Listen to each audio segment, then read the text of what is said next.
और मैं आपको बताना चाहता हूं, जिन माता पिताओं को, जिन बुजुर्गों को पेंशन आदि मिलती है, उनको शीघ्र, अति शीघ्र परिवार का त्याग कर देना चाहिए।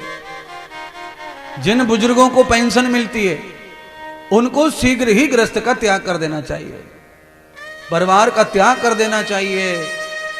और अपनी बची हुई जिंदगी में अपनी पेंशन जो तुम्हें वजीफा के रूप में मिल रही है, उसे पूरे देश के तीर्थों के दर्शन में, भ्रमण में, सेवा में लगाकर अपना बुढ़ापा सफल कर लो। तुम कितना भी पेंशन औलाद को दे लो,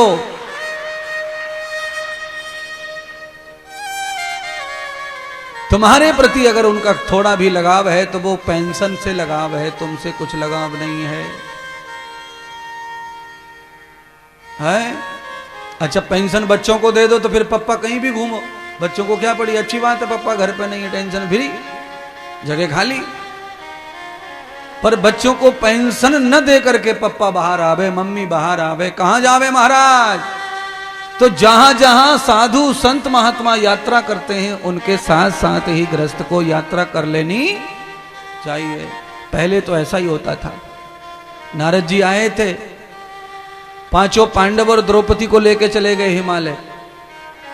विदुर जी आए थे, धृतराष्ट्र और गांधारी को लेके चले गए हिमालय। और आप मुझे भी कम मत समझो, मैं भी आया हूं रामपुर साजाद नगर में तुम्हें लेने के लिए, चलो हिमालय।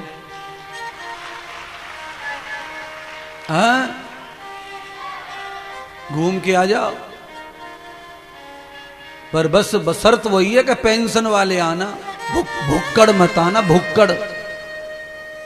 जिन पे कुछ ना हो वो मत आना, मैं कहां से ले जाऊंगा, मेरे पास तो खुद ही कुछ नहीं है, है?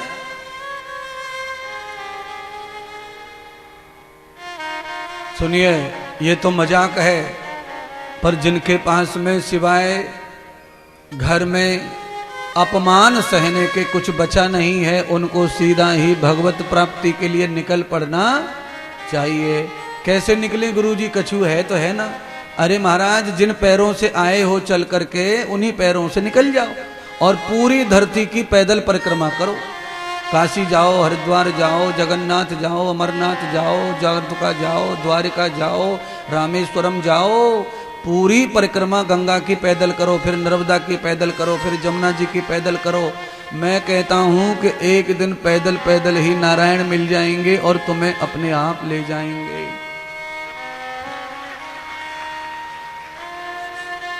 घर में पड़े पड़े अपमान करवाते रहते हैं, पर घर से बाहर पैर नहीं निकलता। क्या है कथा का प्रभाव? क्या ये कथा केवल मनुष्य को ही तारती है कि ये कथा से सब जीव तर जाते हैं? तो भगवान सूत कहते हैं शौनक ऋषि से, जगत में जितने जीव हैं ये सबका उद्धार करती है। तो महाराज, किसका उद्धार हुआ है मनुष्य के अलावा?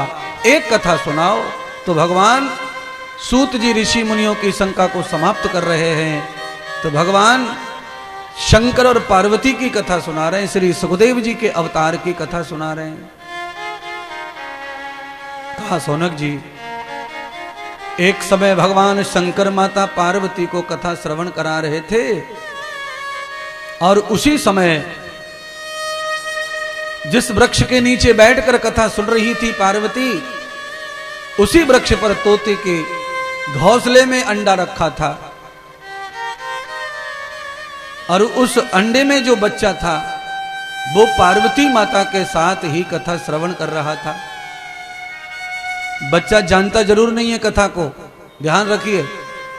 बच्चा समझदार हो या ना हो, बच्चा पेट में भी हो तो चलेगा, गर्भवती महिला को हर हाल में कथा सुननी चाहिए, भजन सुनना चाहिए, कीर्तन सुनना चाहिए, मंत्र सुनना चाहिए, भजन करना चाहिए, कथा करनी चाहिए, मंत्र जपना चाहिए, क्योंकि माँ जो भी करती है वो सारा का सारा असर बच्चे पे पड़ता है।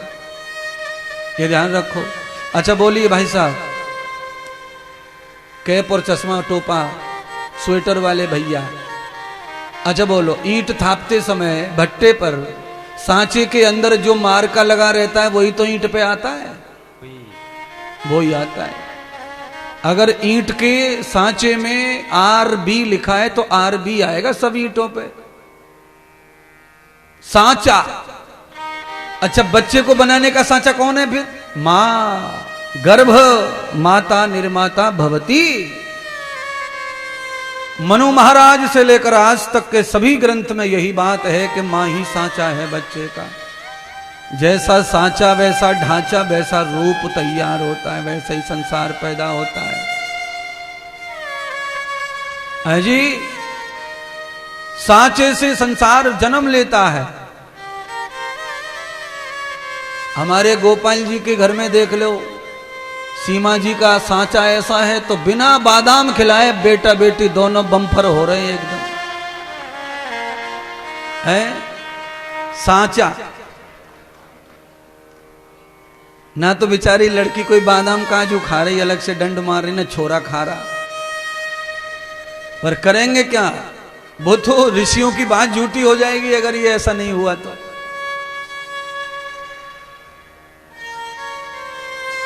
तो जिस शरीर में बच्चा पनपता है, बड़ा होता है, निर्माण होता है, उसी माँ को चाहिए कि वो अपने बच्चे का 9 महीने में किस तरह का पोषण करे, राशन करे, आसन करे। कोई भी माता बच्चे को पेट में बहुत बड़ा वीर योद्धा बना सकती है। संरचना पेट में ही होती है सब चीज की, बाद में केवल विस्तार रह जाता है। बंधुओं, ये ध्यान रखें। इसीलिए तोते के अंडे में बच्चे ने कथा सुनी और 7वां दिन मुक्ति का हुआ, तोते का अंडा फटा और तोता उड़ा। आवाज हुई, भगवान शंकर को प्रतीत हुआ कि किसी ने डिस्टर्ब किया है। दृष्टि पड़ी तो तोता उड़ के गया। अब जब तोता उड़ा तो कथा में जो हुकरा भर रही थी पार्वती, तोता उड़ते ही हुकरा बंद हो गया। तो शंकर को यह भ्रम हो गया कि पार्वती तो है पर हुकरा भरने वाला कौन था? पार्वती है तो हुकरा भरना चाहिए था, हां या ना, या हां या ना। इसीलिए भैया कै पर स्वीटर वाले मैंने आपको पूछा, क्योंकि कथा में किसी भी विशेष दृष्टांत का प्रमाण देते समय श्रोता को पूछना चाहिए ये बात सही है या गलत है। श्रोता अगर कहे गलत तो ठीक है, सही तो सही, कथा सिद्ध हो जाती है उससे। इसीलिए सब काम छोड़ करके एक मुख्य यजमान कथा में ऐसा होता है जिसको गुरुजी के शब्द को ध्यान रखना है, एक भी शब्द इधर उधर ना चला जाए। है गोपाल को ध्यान रखना है और गोविंद को छोड़ दो, माला डाले, सौल डाले, लेके आए, छोड़ के आए, कोई जाए कोई आए, स्वागत करो आने जाने वालों का, पर एक को मेरी वाणी का भी सम्मान करना चाहिए। क्यों? मुख से, व्यासपीठ से निकला हुआ शब्द अगर मैंने पूछ लिया कि बताओ अभी मैंने क्या कहा था 10 मिनट पहले, तो यजमान को बताना चाहिए गुरुजी आपने ये कहा था, तब कथा फल प्रदान करती है। अब ऐसे तो असंभव है कोई ध्यान लगा के भी सुने, उससे मैं कहूं कि बताओ 20 मिनट पहले मैंने क्या कहा था, नहीं बता पाएंगे। सुना सब, सुनने के बाद उसे याद रखने के लिए एक चित्त होना चाहिए, गुरु और शिष्य का, श्रोता और वक्ता का। इसीलिए भागवत के पहले अध्याय में लिखा है कि वक्ता कैसा होना चाहिए, श्रोता कैसा होना चाहिए, उनकी विधि कैसी होनी चाहिए। तो सबसे पहले लिखा है कि श्रोता और वक्ता का नेत्र मिलना चाहिए। श्रोता जो है वक्ता के नेत्र से नेत्र मिलाकर कथा सुने, नाक से नाक मिलाकर कथा सुने, और वक्ता जो है वो अपने आंखों में आंखें डाल के कथा सुनाए, तब कथा समझ में आती है।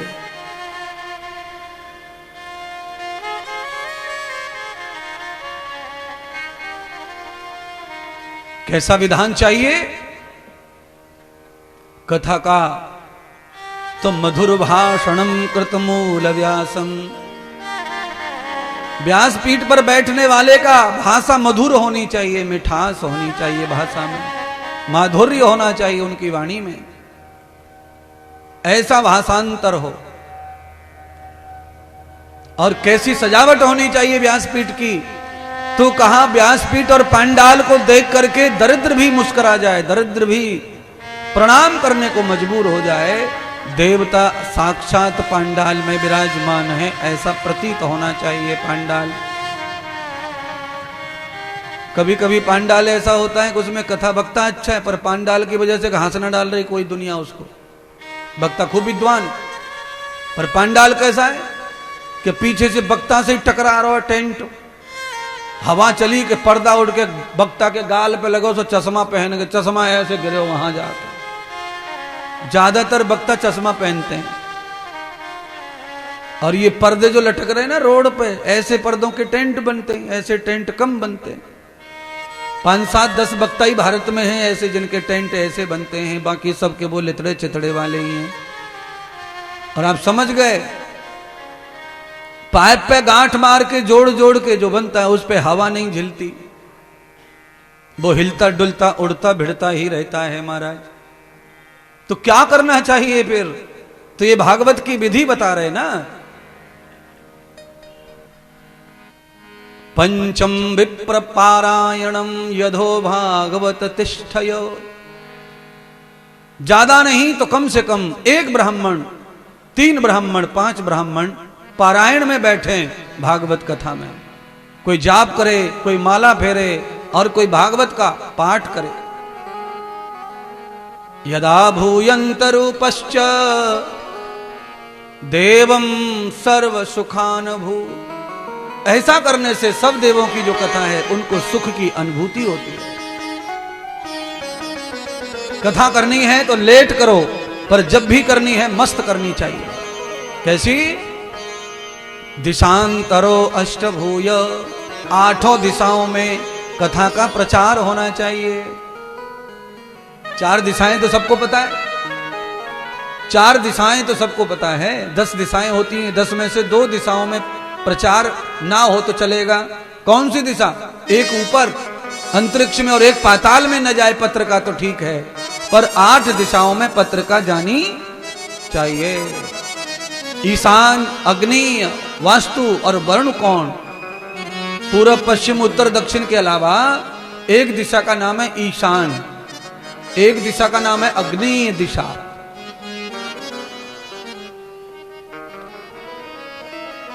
इसी तरह 8 दिशाओं में पत्र का पहुंचाओ, प्रचार करो, बड़े बड़े चित्र उपचित्र लगाओ और बढ़िया बढ़िया स्लोगन लिखो। क्या फायदा है कथा सुनकर? वो लिखो उस पर कि ये कथा पितरों को उतारती है, ये कथा प्रेत को उतारती है, इस कथा से आदमी व्यसन मुक्त होता है, कथा श्रवण करके आदमी नया जीवन जीता है, कथा श्रवण से आदमी की फेल बुद्धि भी पास होने लगती है, प्रसन्न होने लगती है।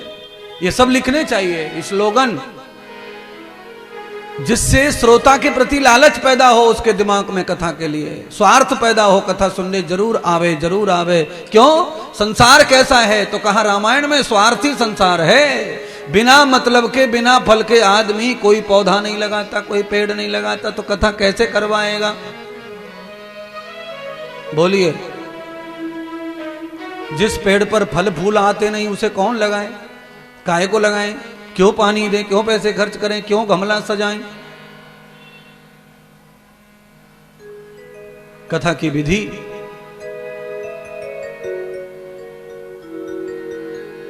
विरक्त आचार्य होना चाहिए।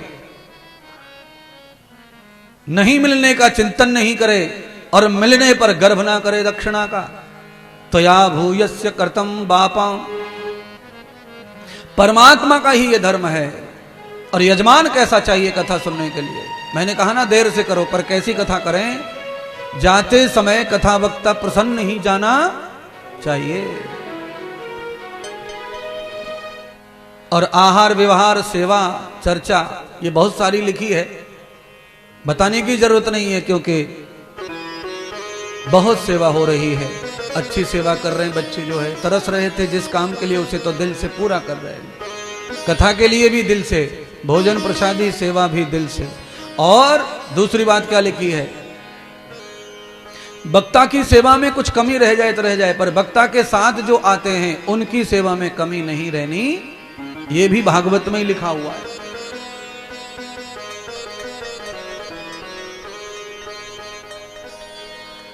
वक्ता को नारियल दिया है, वो अपने हो गए, पर उनके साथ कौन आया है वो अपने नहीं है। उन्हें अपना बनाने के लिए उनकी निश्चित सेवा करो। भागवत का यही विधान है। समस्त देवताओं की स्थापना हो, उस देवता के रूप में गणेश प्रथम, और सौड उपचार पूजन होना चाहिए, नवग्रह पूजन होना चाहिए, भद्र पूजन होना चाहिए, और सदा संयम सदाचार में कथा श्रवण करें। कथा जब तक चले तब तक गलत आहार और गलत विचार नहीं आने चाहिए। मांस मच्छन, तंबाकू गुटखा बीड़ी सिगरेट का निषेध करना चाहिए, और क्रोध नहीं करना चाहिए यजमान को। चाहे कितना भी काम बिगड़ जाए, क्रोध ना करे, सरल भाषा में ही काम करवाए, सेवा करवाए। क्रोध नहीं आना चाहिए 7 दिन, चिढ़ना नहीं चाहिए यजमान को किसी काम के बिगड़ जाने पर। सरल भाव से कथा श्रवण करो, सारे काम सीधे होंगे, क्योंकि भगवान और सदगुरु दोनों साथ पधारे हैं, तो काम कुछ बिगड़ने वाला नहीं है। सरलता बनाए रखें। तो आज तोते के पीछे शंकर भगवान पड़ गए, क्योंकि माता पार्वती तो 4 दिन पहले ही सो गई थी कथा में, पर तोता जागा हुआ था, कथा श्रवण कर रहा था। शंकर भगवान एक चित्त कथा सुना रहे थे कि सुन रही है पार्वती इसी भावना में, विश्वास में, पर वो सो गई थी। इसीलिए कथा को शंकर भगवान और पार्वती जी के बाद में कथा को भजन के साथ ही गाने का विधान लिखा हुआ है। शंकर भगवान श्लोक के साथ कथा सुना रहे थे ना, तो प्रमाद आने लगता है, नींद आने लगती है। देखिए, केवल कथा से नहीं नींद आती है। आप 3 घंटे तक खाली खाने पर बैठे रहो, थाली पर खाते रहो खाते रहो, मैं गारंटी ले रहा हूं अगले 1.5 घंटे में नींद आएगी थाली के ऊपर। आप 3 घंटे तक केवल मालिश करवाओ, मालिश बहुत अच्छी लगती है। 3 घंटे मैडम को खड़ी कर लो, तुम बैठ जाओ कुर्सी पे और कहो तेल लगा खोपड़ी में तेल। 3 घंटे तक लगा, 3 घंटे बहुत हो गए। अगले 25 मिनट में खर्राटे की आवाज शुरू। आहार, ये कथा भोजन है आत्मा का, ऐसे ही तेल लगाना भोजन है। आप जब सैलून की दुकान पे जाते हैं, नाई की दुकान पे जाते हैं, तो कई लोग तो दाढ़ी बनवाते बनवाते हुर्र हुर्र की आवाज करने शुरू कर देते हैं। आराम जैसे ही मिलता है नींद आने लगती है, ये ध्यान रखो। ये नींद कथा में इसलिए नहीं आती कि पाप घेर रहे ना, ब्रेन में शांति आ जाए तो नींद आती है। आदमी अनेक अशांतियों को लेके घूम रहा है, अनेक चिंता अनेक विचार लेके घूम रहा है, इसीलिए वो सो नहीं पाता ठीक से। तो कथा में आके जैसे कथा प्रवेश करती है, अशांति समाप्त हो जाती है और फिर नींद आती है मीठी मीठी। बहुत सारे आचार्य इस तरह भी बताते हैं कि नींद नहीं, परीक्षा हो रही है, पाप आड़े आ रहे हैं, सुनने नहीं दे रहे कथा को। इसीलिए पाप ना आड़े आए, उसके लिए बीच बीच में थोड़ा थोड़ा कीर्तन करना चाहिए। इसीलिए संगीत की कथा नारद जी सुना रहे हैं और हम भी संगीतमय कथा सुना रहे हैं। हमारे तो प्रवचन उपदेश भी संगीत के साथ ही, राग में ही हम तो कथा सुनाते हैं, प्रवचन सुनाते हैं। तो एक पंक्ति सुखदेव जी को पैदा कर लें, फिर गाएंगे। जन्मस्य पंथो न भूय जाता। आगे आगे तोता और पीछे शंकर त्रिशूल लेके पीछे पड़ गए। छोड़ूंगा नहीं तोते को, आज मारूंगा। मेरी पत्नी के कल्याण में बाधक बन गया ये पक्षी।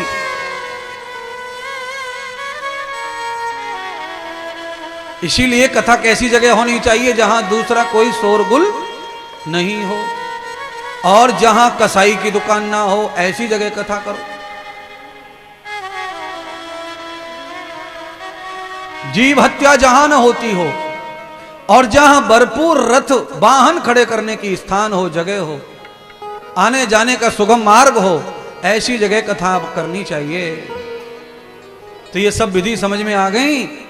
अगली बार कथा होगी तो आप ऐसी जगह चुन लेना। ये बार भी जगह अच्छी है, रोड पर है कथा, आने जाने वालों को बड़ा सरल है। हाईवे है और हाईवे से भी अंदर आए तो लिंक रोड। कुछ लोग सोच रहे होंगे कौन से हाईवे पर है महाराज, तो टीवी वालों सुनो, मुरादाबाद से बरेली हाईवे, लखनऊ हाईवे, गाजियाबाद से लखनऊ हाईवे पर कथा है। चले आओ जहां भी बैठे हो आनंद लेने के लिए, नजदीक से हर्ष ले जाओ। रात रानी और मोगरा की खुशबू ले जाओ नाक में। घर बैठे भी कथा में आनंद तो आता है टीवी पर जो रात रानी की सुगंध है, जो लोग लगा के आए परफ्यूम, वो नहीं आता। दोनों हैं, कोई खुशबू छोड़ रहे हैं, कोई बदबू भी छोड़ रहे होंगे। बदबू का भी तो आनंद है, वो भी तो लेके जाएंगे। टीवी पे थोड़ी समझ रहा है कि गुड्डी ने, कि गुड्डा ने, कि पप्पू ने, कि सुनीता ने खुशबू दी, कि बदबू दी। ये तो यहां साक्षात होगा तब होगा। गुरुजी आप सब सही कह डालते हैं, क्यों ना कहें।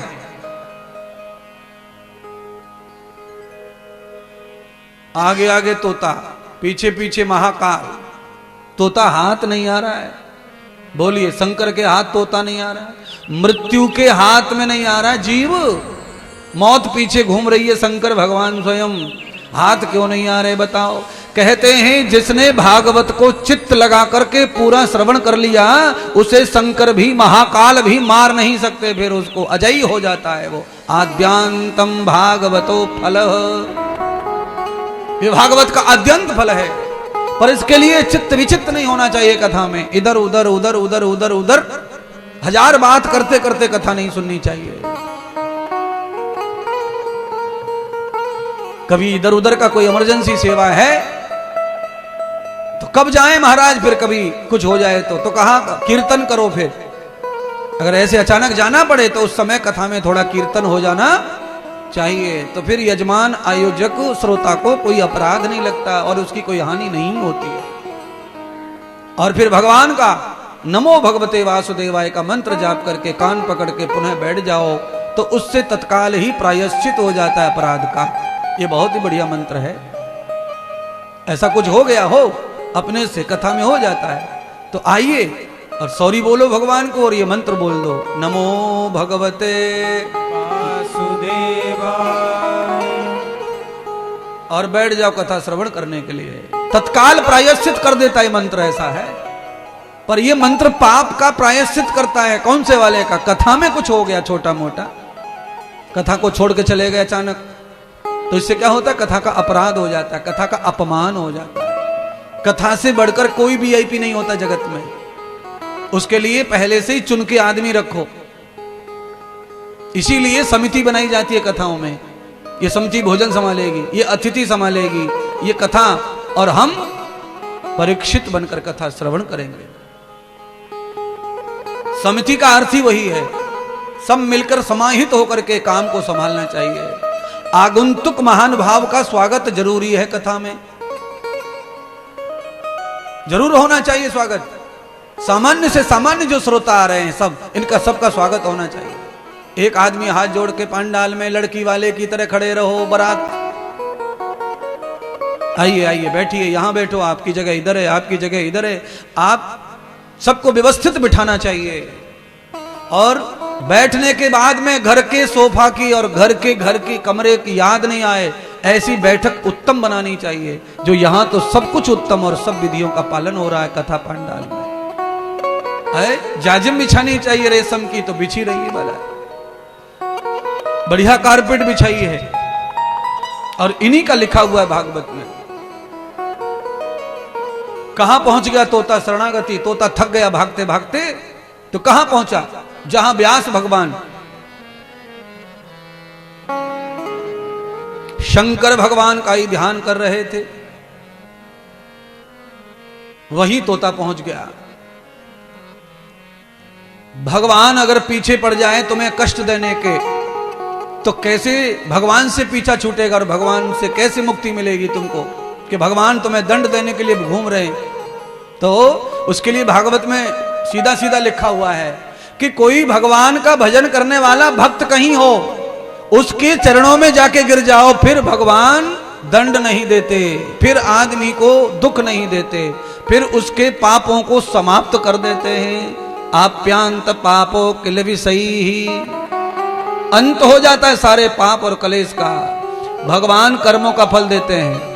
जिस समय भगवान तुम्हारे पापों का फल देने के लिए तुम्हें तकलीफ में डाल रहे हैं, उस समय हमें किसी भगवान के भक्त के पास चले जाना चाहिए, जो भगवान का निरंतर भजन कर रहा हो। कौन है वो? कोई महात्मा हो सकते हैं, कोई गुरुजी हो सकते हैं, और कोई लिखने वाले आचार्य हो सकते हैं, जो भगवान के लिए जी रहे हैं, भगवान के लिए ही जीवन दे दिया है। ऐसे कोई ग्रस्त भी होंगे तो जा सकते हैं। व्यास जी ग्रस्त हैं। व्यास जी क्या कर रहे थे? गणेश जी की कृपा से, भगवान कृष्ण की कृपा से व्यास जी ने श्रीमद् भागवत लिखी है। उसे गाने वाला कोई नहीं है। व्यास बूढ़े हो गए हैं तो शंकर भगवान को आह्वान कर रहे हैं कि महादेव आप ही भागवत गाइए, आइए, आप ही आचार्य हैं भागवत के, आप आएंगे तो दुनिया में भागवत का प्रचार होगा। तो शंकर भगवान पहुंच गए। व्यास जी ने वही मांगा कि मुझे भागवत का आचार्य चाहिए, प्रचार करने वाला चाहिए। तो शंकर भगवान ने कहा कि यह मौका बहुत अच्छा है धरती पर आने का। धर्म की स्थापना के लिए धरती पर आगमन हो रहा है, तो इससे अच्छा क्या। और भैया देखो, मनुष्य के शरीर में कोई भी देवता आए तो शंकर भगवान की तरह सोचे।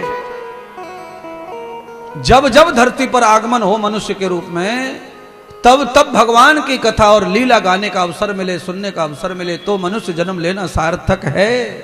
अन्यथा शंकर भगवान को कोई आवश्यकता नहीं धरती पर आने की। अपनी परमभा शक्ति को छोड़कर अल्प शक्ति का शरीर धारण कर रहे हैं शंकर भगवान। शंकर भगवान ने कहा, व्यास मैं तुम्हारी भक्ति से प्रसन्न हो गया, मैं ही तुम्हारे घर पुत्र बनकर आ रहा हूं, पर कैसे आऊं? मैं स्वयं तो प्रकट हो नहीं सकता, मुझे किसी जीव का ही सहारा लेना पड़ता है। शंकर भगवान को उस समय प्रकट होने के लिए कोई आत्मा चाहिए थी, जीव।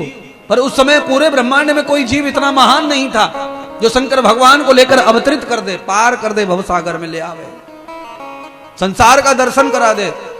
तो मैं आपको फिर एक बार कहता हूं, संसार का दर्शन भी भगवान को वही करा सकता है जो भागवत श्रोता होगा, जो प्रवचन कथा सत्संगी श्रोता होगा। भगवान को भी धरती पर प्रकट करने के लिए भगवत प्रेमी भक्त जी चाहिए, श्रवण करने वाला भगत चाहिए। दूसरी भगत मम कथा प्रसंगा, प्रथम भगति संतन कर संगा। दूसरी भक्ति करने वाला चाहिए भक्त, जो भगवान को प्रकट कर सकता है। तीसरी भगत क्या है? तो कहा संत महात्मा गुरु जनों की रज। ये तीसरी भक्ति है रामायण की। संत महात्मा के चरणों की रज मिल जाए, जल मिल जाए, उसे पीते रहो। राम नाम नहीं गाया जाए तो चलेगा, पर संतों की चरण में रहने का अवसर मिल जाए तो ये मेरी तीसरी भक्ति है। सबरी को राम कह रहे हैं। तो ये दोनों भक्ति दिख रही हैं यहां। भगवान शंकर ने तोते को हाथ जोड़ के प्रार्थना की, हे तोते, इस नश्वर शरीर से तेरी मुक्ति कर देता हूं और तेरी आत्मा को महान बना देता हूं, क्योंकि तूने मेरे मुंह से कथा भगवान की सुनी है। तो आज तोता बाहर आ गया और शंकर भगवान ने उसके उड़ने वाले पंख वाला जो शरीर था नश्वर, वो नष्ट कर दिया। और जो परमभा अमृत शरीर है आत्मा, वह शंकर परमात्मा ने स्वीकार कर ली और उसी आत्मा को लेकर के अवतरित हो गए। बोलो सुखदेव भगवान की जय हो। ये है भैया अच्छे जन्म लेने की प्रक्रिया। अच्छा जन्म लेना है तो इस बार ऐसा जन्म मिला खराब, तो अगली बार अच्छा जन्म मिले, तो उसके लिए क्या करना चाहिए? है क्या करना चाहिए बोलिए ना।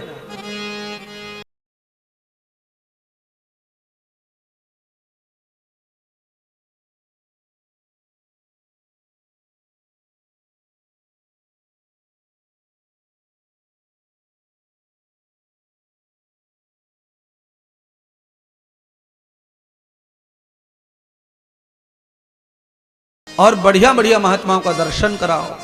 किसको कराएं? गर्भ के बच्चे को, अर्थात गर्भवती महिला को अधिक से अधिक संतों का संग करना चाहिए।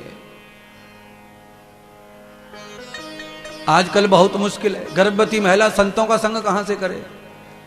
गर्भ धारण करते से ही वो इतनी काजू बोजू हो जाती है कि हिलना मना है, डुलना मना है, चलना मना है, खाली डॉक्टर ने कह दिया है पसरी रहो, पसरी रहो, पड़ी रहो, पड़ी। अब बताओ, पड़े पड़े चप्पल खराब, पड़े पड़े सिंदूक खराब, पड़े पड़े लोहा खराब, पड़े पड़े चप्पल खराब, पड़े पड़े कपड़े खराब, पड़े पड़े साड़ी खराब, पड़े पड़े बर्तन खराब, पड़े पड़े बेड खराब, पड़े पड़े बिस्तर खराब, पड़े पड़े नई गाड़ी भी खराब। अब बताओ,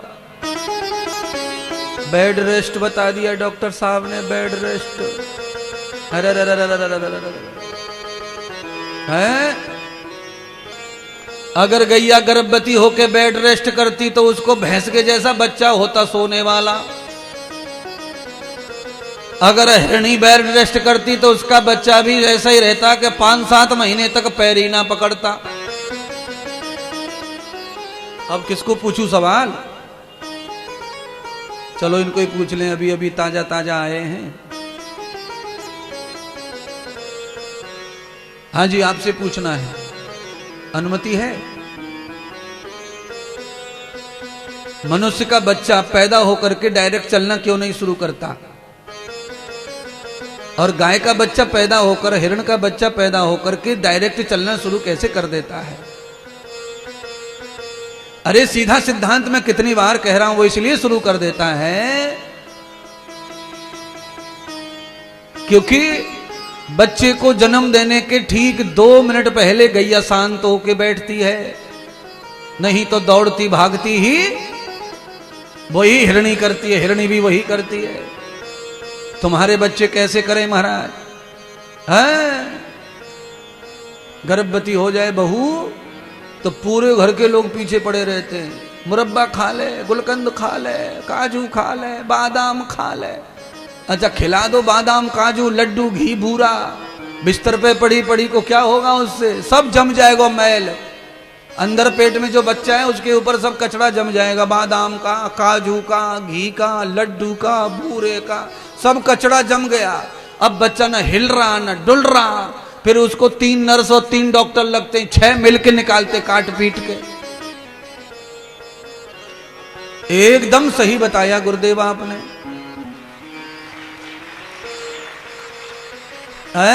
आज से 20-25 साल पहले 6-7 महीने को बच्चों चलवे लग जाओ, अब ना चल रो, क्योंकि 20-25 साल पहले थोड़ी बहुत माताएं काम धाम करती थी, 25-30 साल पहले थोड़ा और ज्यादा करती थी, चाकी पाकी चला लेती, खेत पे चली जाती, पहले साधन कम थे। अब तो बहुत कठिन हो गया महाराज।